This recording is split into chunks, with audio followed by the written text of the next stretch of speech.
gathered here just about 11 o'clock. About 11:11, we will begin to ring the bell. And Malcolm has a great bell here.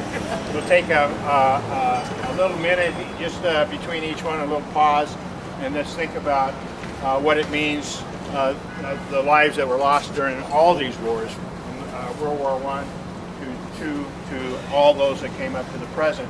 But that this is a celebration about peace. And we're reclaiming our, let me see, I gotta change that. Yes. Reclaiming our Armistice Day. As you all know, that Armistice Day, just to start off, I think I'm going to read a letter that I sent to the mayor and the city council. Reading your proposed 2018 Veterans Day proclamation is unfortunately the usual glorification of veterans serving the masters of war.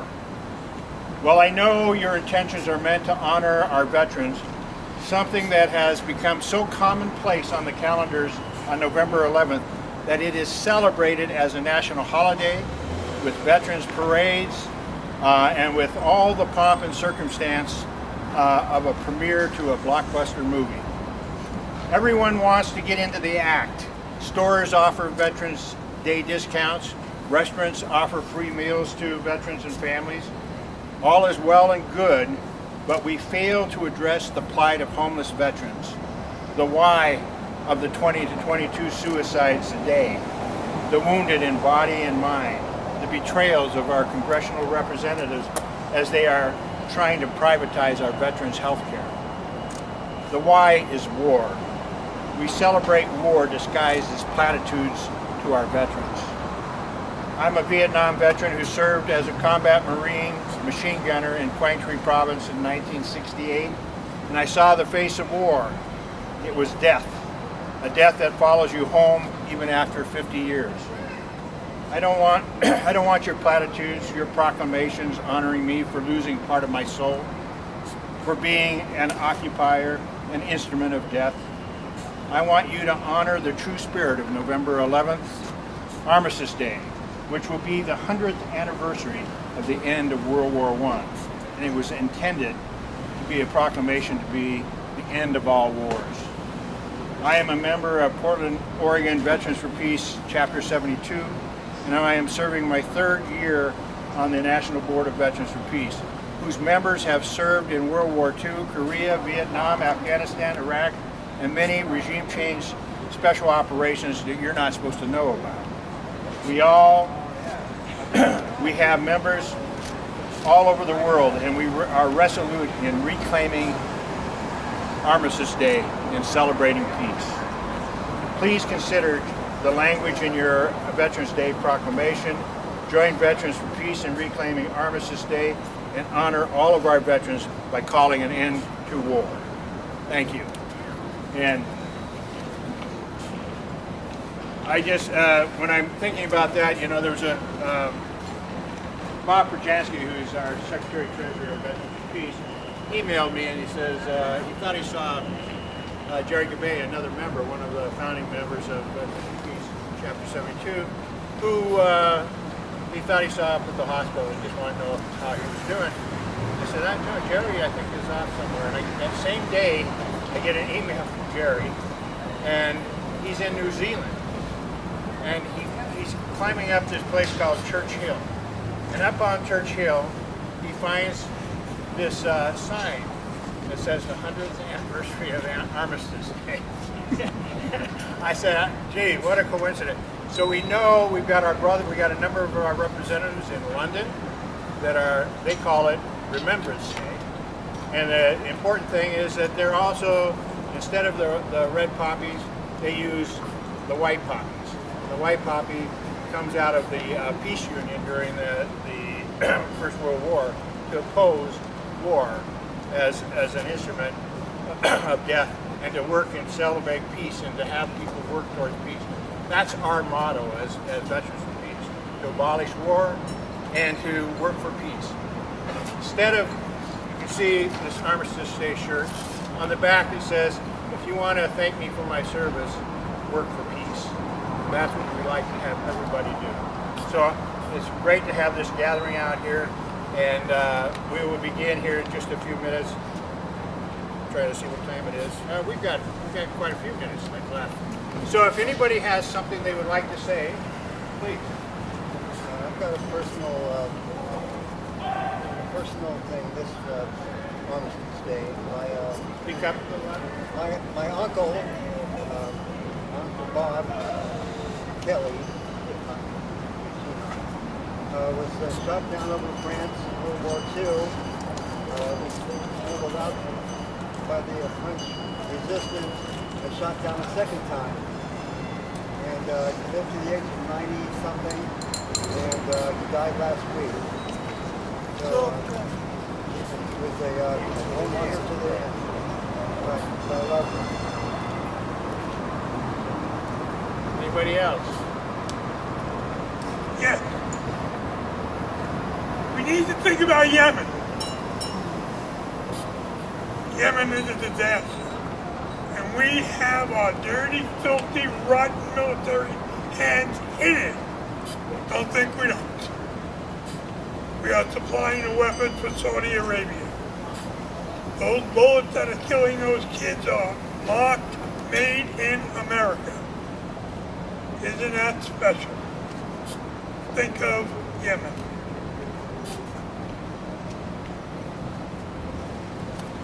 Anybody else?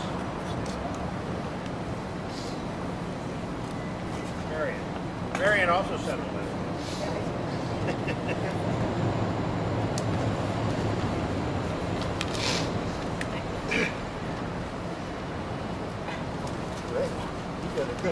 While she's doing that, I just say that 30 million soldiers had been killed or wounded, and another 7 million had been taken captive during World War I. Even more would die from flu epidemic created by the war. Never before had people witnessed such an industrialized slaughter, with tens of thousands falling in a day to the machine guns that were there. And how many civilians? I think another report. There were hundreds of thousands of people that were killed, civilians and others. And if we look at the history of war, the one thing about the World War I, first of all, it didn't have to happen. And but they were, as they went in there, when he talked about the industrialized war, they were also talking about the idea that they thought they could walk right in there and they were going to be able to go with glory, because they had before in the Boer Wars in South Africa, they killed and slaughtered native people, and they could just run in there because they didn't have these weapons. They had their machine guns, so they thought machine guns and other kinds of weapons could go through there. So people dug trenches. When they had their trenches, then they had to set up barbed wire because people were coming across. Then the tanks came. Then the tanks rolled over it. Then when they could stop those tanks, then they used mustard gas, so they would come in. And so it was just constant slaughter as technology moves on. And now we have drones that are killing people. Huh? You got time. The poem in Flanders Fields by John McCrae, who was a Canadian physician during World War I. It was written in 1918, before the end of the war. In Flanders Fields, the poppies blow. Between the crosses, row on row, that mark our place, and in the sky, the larks, still bravely singing, fly. Scarce heard among the guns below. We are the dead, short days ago. We lived, felt dawn, saw sunset glow. Loved and were loved, and now we lie in Flanders Fields. Take up your quarrel with the foe. To you from failing hands we throw the torch. Be yours who hold it high. If ye break faith with us who died, we shall not sleep, though poppies grow to Flanders.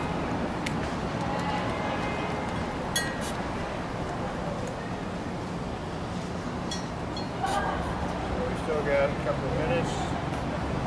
It's 11:09. Hi, I'm Sue Ann.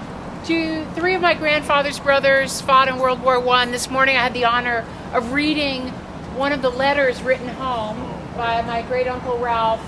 The last letter he wrote home before the Armistice, which simply had the line, "Wouldn't peace be a wonderful Christmas gift to the world?" And I'm just happy to be in your company this morning, seeing that our acknowledgement of this war end must drive us on to end the rest.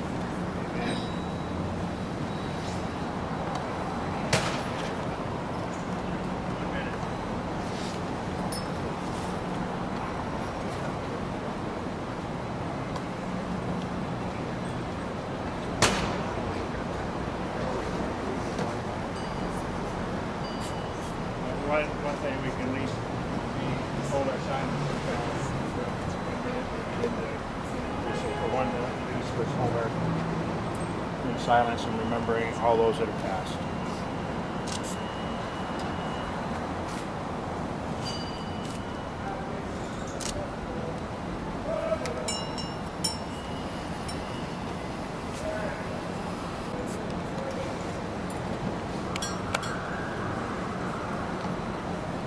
Malcolm.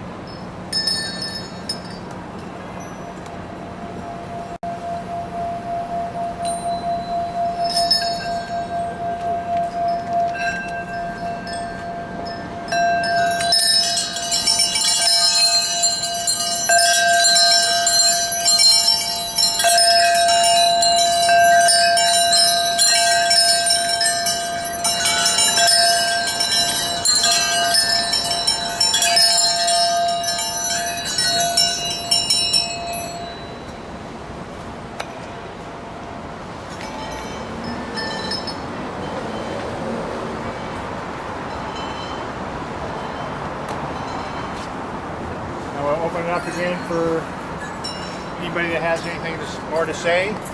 I also have some Armistice Day patrons that were printed by Veterans for Peace. Come and grab one. It gives a great history. And I have some handouts. We're also, just to let people know, those people that want to be a part of what we're doing tomorrow, is that VFP has been invited to join the Portland Veterans Parade in the Hollywood neighborhood. And we are going to be joining the American Federation of Government Employees as we hold and march with our banner to save the VA from privatization. They did that last year, and this is the first time we'll be able to kind of join them. We're going to try and get in place on about 40th and I can't remember, Tillamook, and they have a place for us. I think they're 53rd or something, 35 in line, and we're going to march with them, and they'll go up, I think, around 40th up to 50-something in Sandy Boulevard. But if you would like, you can probably join us or go on the side, bring your kids, tell your neighbors. It should be just another thing. And then on Tuesday, What time yet? we begin at 9. We have to be there at 9, but it starts at 9:30. So then we'll have, on Tuesday, we've been invited by Physicians for Social Responsibility to go to an event that they're holding on, I'm trying to remember the guy's name, who is, The Ethiopian who was murdered by the white supremacists? that was Mughal Sarraf. This is about what the international president or executive director of PSR dealing and talking about the nuclear proliferation and about stopping it. So they've invited us, any member of Veterans for Peace can actually go online and purchase a ticket for that event at $10. If you as a member can't afford it, contact Kelly Campbell at Physicians for Social Responsibility and she'll provide you with a free ticket. So just to let people know. So we've had 1, 2, 3 kinds of events. We're all working towards peace, all working to try and end the proliferation of nuclear weapons and to end the military-industrial complex, because that's why we have these wars. They make a profit on it. and we need to stop making a profit on war and on the suffering of those veterans that come home. I have a story I want to tell. I'm Mike. I was an Army medic in Vietnam. About 10 days ago, I was in Hiroshima and Nagasaki. And I went over there on a speaking tour with an Iraq vet. And we spoke at about, we must have had about 18 to 20 engagements. But Nathan Lewis. yeah, Nathan Lewis is his name. And, but when you're in Hiroshima and Nagasaki, you enter another world. Even though it's 73 years later, you know. My background, my father was a career military officer, so we arrived in Japan in 1947. We were some of the first dependents to arrive during the war. And I'll tell you what my father was doing. My father had a top security clearance when he was in Tokyo. So what they were doing is that they were taking, my father was a combat engineer during World War II, and his unit in Tokyo was the 29th Corps of Engineers, okay? So this is what the United States was doing in 1946-47. What they were doing is they were taking B-25 aircraft, and they were taking all the insignias off and they were painting them white, okay? And then what they were doing is that wherever the gun turrets were, they removed the weapons and they put highly sophisticated camera equipment where those weapons were.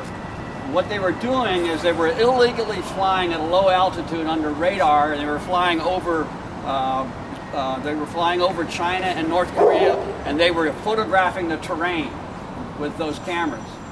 And then they would bring back the film to my dad's unit, and then my dad's unit was making topographic maps from those photographs that were taken from the terrain.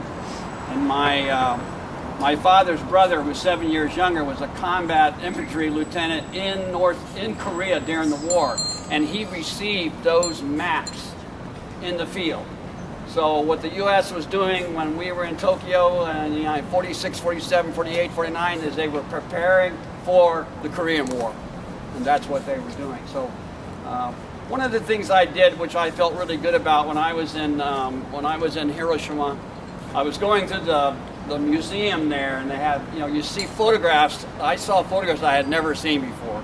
I mean, utter destruction. Some of the most horrifying photographs you can imagine that were taken with people that were dead or dying from the atomic bomb that was dropped.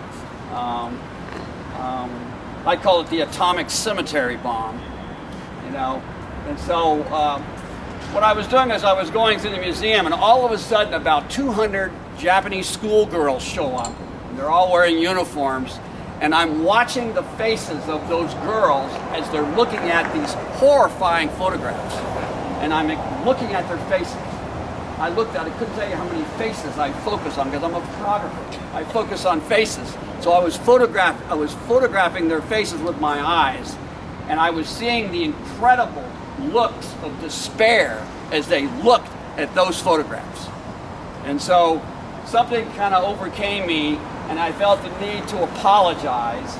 And so I went up to about 5 schoolgirls, and I went up to the first one. I said, "Do you speak English?" And she says, no. I went to the second girl, and I said, and there were about 15, 16, 17-year-olds. I went to the second girl. I said, "Do you speak English?" She says, "No." I went to the third girl. I said, "Do you speak English?" And she says, "No." And then she pointed to the last girl in the end who spoke English. And so I said, "Do you speak English?" She said, "Yes." And I said, I'm a U.S. citizen. I'm here, and I want to apologize for my country for dropping the atomic bomb on Hiroshima and Nagasaki. And I said, "Can you tell all of your friends what I just said?" And while I was doing that, more and more schoolgirls gathered around me. And it was a very powerful moment for me to do that, because I felt like that's all I had, was that powerful apology. And as I turned, walked away, she was telling all these schoolgirls what I said. And I said that for Veterans for Peace. And I just want you to know that I think those girls really appreciated, that moment in their lives. So anyway, I'm grateful to be here. Thanks. Thank you.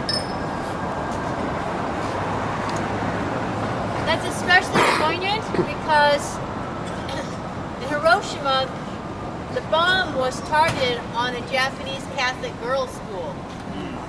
And when I was in Japan, they told me that Japan had officially surrendered 32 times before Hiroshima. And it was, the U.S. government said no, because they wanted to show off their weapons for the weapons sales and for controlling other things. 32 times. They went through China, they went through Russia, they went through India, they went through Great Britain, they went through Australia. 32 times surrendered before Hiroshima. And surrendered, I forgot now, how many times between Hiroshima and Nagasaki. So I've been lied to. And I was, May 1982, I was in Brussels, Belgium, working for a man who worked for NATO, and I asked him about his work. He said that he's mapping all the known petroleum and methane reserves in the world, and I said, why? He looked at me like, I can't believe you're so stupid. He didn't say it out loud, but that was the whole manner. And he said, because every war is about oil or such, and it takes a long time to prepare your wars. You can't wait till someone does a terrorist act. You have to have a terrorist act to excuse the war you've already prepared for years. And I said, oh really? What wars where? And he told me what wars, this was May 1982, what wars they were preparing for around the world and when they would happen. And we had every single one on the week or day that he said, except for the one against Venezuela. And that one was stopped by the Russians.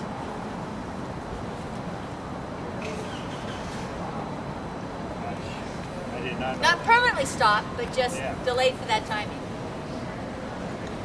And when was that? The Venezuelan one, they used a HARP energy weapon to heat up the super ionosphere and then go down and create earthquakes. And it was off a little bit. So where did it go?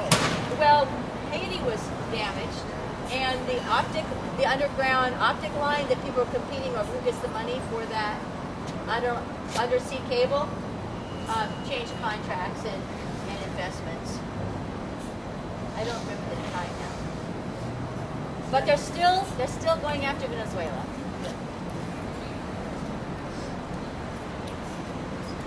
And I was told that the heads of militaries in the United States, United Kingdom, Germany, I don't remember, I used to know all the different countries. Before World War II was done, they were saying that the biggest threat is not war, it's not terrorism, but global climate chaos. They knew it then. And they knew that using all this jet fuel and burning all these fields and destroying all these forests and poisoning the oceans and burning petroleum would cause it. But it would also mean it would open up the Arctic for more drilling and faster transport of ships.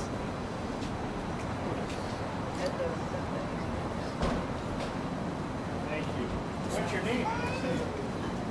Edie.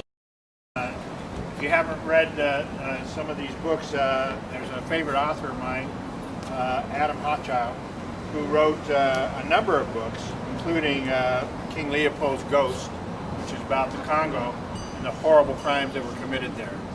But in that book, there's also a story about a peace movement that's involved in trying to stop those atrocities. He also wrote a book on Bury the Chains about slavery. But the one about World War I is called To End All Wars. And I read that book. It's an incredible story because usually when you're reading about war, you're reading about the tragedies of war. But he also talked about the peace movement. People who were literally trying to stop that war while it was going on. And they were some of the beginning people that were involved in these peace movements throughout the world. Part of that was the peace union that started putting forward the white poppy flowers to tell people we need to work towards something different than using war to solve our problems. So there's always been a peace movement. We just need to keep growing it. During the Vietnam War, the peace movement had a great opportunity. I mean, it really moved people to stop that war. The Vietnamese won the war, but GI resistors, those people that deserted from that war, those people that joined the GI resistance movement, were the veterans that came out and became Vietnam veterans against the war, were in the forefront of many of the demonstrations in the anti-war movement. And Veterans for Peace came out of that in 1985, and instead of just one war, we were talking about all the wars. We brought people together, and now we're an international organization with chapters in London and Ireland, Okinawa, Japan, and we have a couple of chapters down in Tijuana, Mexico, for deported veterans. They're deporting veterans. And right now we are working with, Trump's now silent on the caravans, but we're still working with those caravans that are coming in, and our deported veterans and our San Diego chapter is going to be meeting that caravan, and they're raising money to put packs with supplies that will help the people when they come to the border. We have SOA Watch, the School of America's Watch is going to be meeting with Veterans for Peace down in Nogales, Arizona, and they will also be there for what's happening down in with the caravan coming in. Since there's so many points that people will be trying to cross the border and claim asylum. The whole idea that they're calling people illegal is just false. Because you can step into the United States and claim asylum, ask for asylum, and that's legal. There's nothing illegal about it. So all the lies that they're telling us. Pardon me? Thank you for reminding us. That always makes me angry that the news ignores that they are here legally seeking asylum. Thanks for reminding us. That's right. And we need to, you know, when they talk about sending more troops down there, they're militarizing the border. We need to stop militarizing everything, militarizing our police, militarizing our borders. This is the things we need to stop. So let's just keep that in mind when we're talking about peace. Let's, you know, just a few days ago, Mike and I were both at Reynolds High School. They had what they called History Day, and they invite hundreds of veterans. It's a huge assembly in which they have a breakfast for us, and then people can go into the classrooms and speak. There's a lot of pomp and circumstance. They have ROTC there, one of the largest here in Gresham, and the ROTC young kids saluting us as we walk through the hall. They fill this is a huge school. My daughter went there and I didn't even realize how big it was. But, you know, they had flags, they had everything. So Mike went into one classroom, I went into another classroom, and I go in there and there's a young Afghan veteran Marine who was talking to the kids. I came in a little late, and you know, he's telling about his experience. But a lot of it was still talking about you know, how proud he was of being a Marine. Then I come in, I said, well, I got a little bit different story. I was a Marine, machine gunner, but I was somebody who I'm still suffering 50 years later because I was a part of a killing machine. We were taught to kill, not to bring peace to people. We were occupiers. And it was a totally different experience to talk to those young people in those classrooms and tell them about an alternative thing that they have to think about. I says, people die, but the real thing is if you come home, you have to ask yourself, how come there are 20 to 22 suicides a day? You have to ask that. That's what I read a little bit in my letters to the mayor. At the same time, you also have to ask, what are we doing about it? You know? The only way to stop PTSD is to stop war.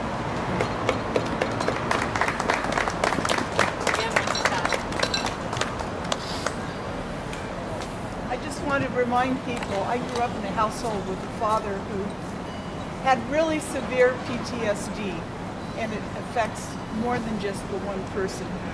I suspect it affects everyone around that person. So let's stop that. The other thing is, how many of us would like to resist the federal government, what it makes us represent?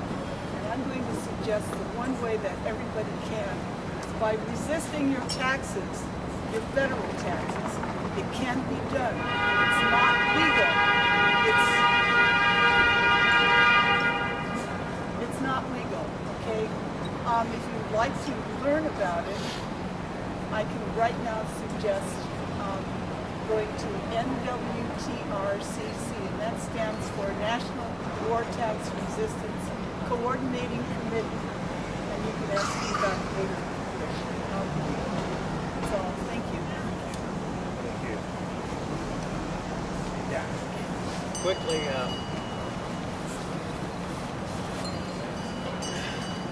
I have PTSD.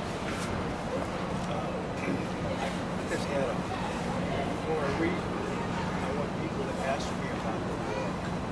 I was in Vietnam. Speak up a little louder. I was a Vietnam corpsman with the Marines. I saw things that I never wanted to. I was attached to the helicopter squad, and I took care of the people in the squad, but most of all was there for medevac. And the things I saw, and I was there for many, many, many months. And it's horrible. I'm not saying, I'm talking about myself, but I'm shot down 3 times. I was hurt real bad, but they didn't send me back, they put me back in the helicopter. In addition to that, the one thing that I have a problem with today is because what the government did to us in a heroic stance. You know what they did? They said, let's defoliate places in the war where we can see, where we can kill people. I was going in and out of those places, picking up the Marines up at I Corps, and we would pick them up and they would smell bad. And then they would get into my helicopter, and I would have to, I had to take everything out and whatever. I said, it's not that big a deal. It won't hurt you. Today I have a problem with my problem. But everybody up there has had a problem with that kind of a thing. In addition to that, talking about who makes the money, Monsanto netted still $60 billion after they had to put up like $40 billion to take care of the veterans. So who netted what? It was the companies.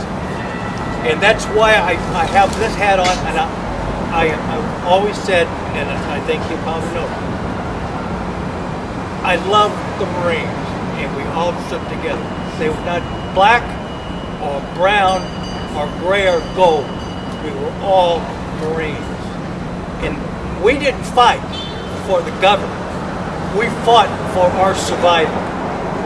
And you take care of my back, and I'll take care of yours. So that's all I have to say.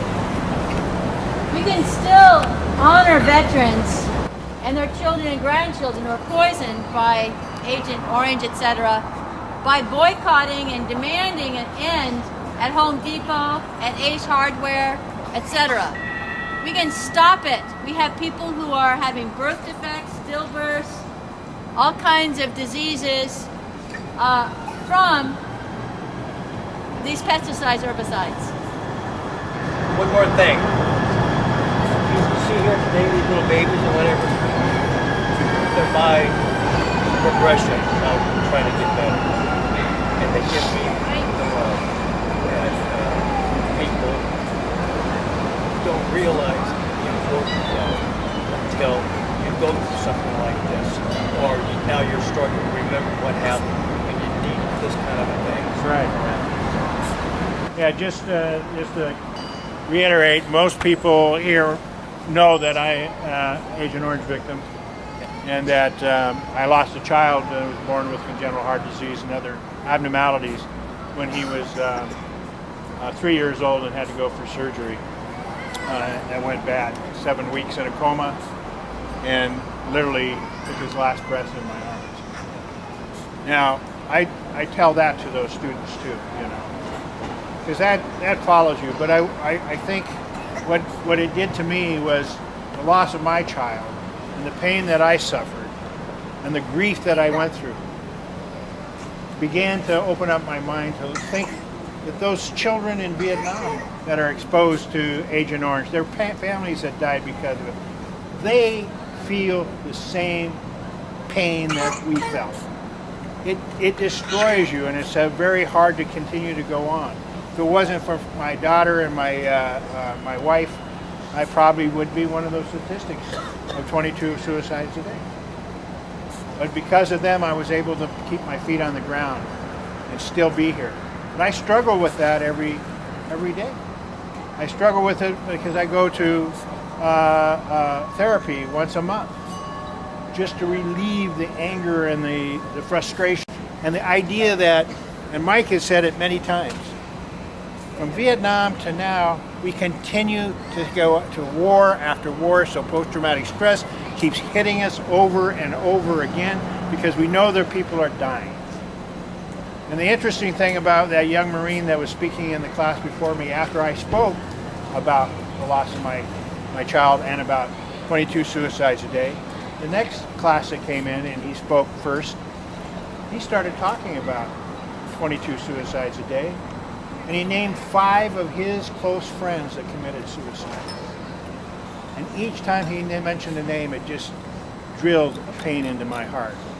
And that's what we have to think about, all those young men and women who are now in harm's way, and whatever things that people are coming back, not with Agent Orange per se, but they have what they call burn pit exposure.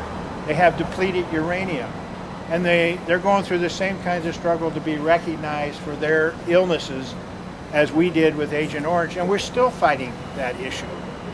VFP in Vietnam has worked with a number of Agent Orange victims, and we help fund various organizations there. Mike and I both went back to Vietnam just in March of 2018 for the anniversary of the Tet Offensive and the My Lai Massacre. And to be there on March 16th, 50 years later, in Semi Village, where Charlie Company came in and literally slaughtered these people there, put them up along a ditch and machine gunned them down or fired individual rifles into people, sat down, had lunch, and when they still heard people that were still crying or moving around, got up, some of them, and put their pistols and shot people. Now that's such a horrible crime to think that we could have ever done anything. That's what war does to people. It turns good people, into monsters. And the thing is that we also had a hero in that war. You had Hugh Thompson and his crew who came down and tried to stop it, literally took some people out of there and saved their lives. I met one of the young men that was taken out by Lawrence Colburn, his co-pilot, who saved the life of this young boy, and I met him when we were there on March 16th. Powerful, powerful movement. But that was one massacre. There's a book by Nick Turse called Kill Anything That Moves, and you're talking about hundreds of My Lais. So keep that in mind. What we want to do, the whole reason we're here, is we want to celebrate peace. We want to turn away from that kind of war. We want to stop our young people going to war. You know, a military could do a lot of great things. It could go in and build homes. It could go in where there's hurricanes and earthquakes and save lives.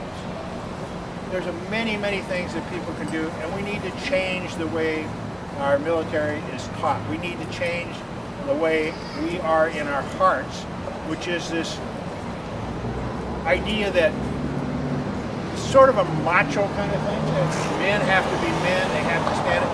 It's a patriarchal kind of idea, but what we have like this is a chessboard, and you have these leaders that are sitting there putting us out there as pawns because we're expendable. And we've got to stop thinking of ourselves as being expendable. Our lives as worth as anybody else's life in this world, as are the lives of everybody else. So let's stop letting them play the chess game. Let's walk away from those boards and let's start working for peace. Thank you. And at 12 noon, they're going to have Dance for Peace. It's the Sunday before International Peace Day, which is, I think, November 13th. You got food there too. And we've got bread, tomato, salad, rice, a vegetarian. Help yourself, please. Eat as much as you can. Take it to homeless, take it to others. I don't want it in my car. I want to say one thing before I vote. Think of the word war. When I was involved in a demonstration in San Francisco about, I don't know, maybe about 15, 16, 17 years ago. And when I was driving back to Portland, I stayed in a motel. I was thinking about the word war, W-A-R, and I finally came to me what it means. And I have a shirt that says it. War, W-A-R, wealthy are richer. That's what war is. That's right. Wealthy are richer. You know? That's exactly what it stands for, and I love the shirt I got. When I was in Japan, I got a lot of comments from the Japanese because I had that shirt.